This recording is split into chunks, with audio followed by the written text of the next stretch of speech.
Welcome to KL9 news. Sri Sri Sri Veera Brahmendra Swami వారిని దర్శించుకున్న శ్రీ శ్రీ వీర బ్రహ్మేంద్ర సేవా సంఘం సభ్యులు.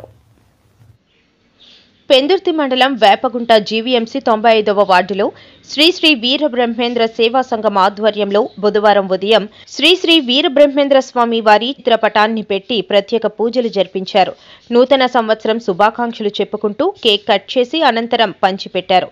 పోతులూరి వీర బ్రహ్మేంద్ర స్వామికి జై జైలు పలుకుతూ అందరూ కుటుంబ సభ్యులతో సుఖ సంతోషంగా ఆయురారోగ్యంగా ఉండాలని, పోతులూరి వీర బ్రహ్మేంద్ర స్వామి వారి ఆశీస్సులు ఎప్పుడూ మంచి జరగాలని కోరుకుంటూ యూనియన్ సభ్యులందరూ పాల్గొన్నారు.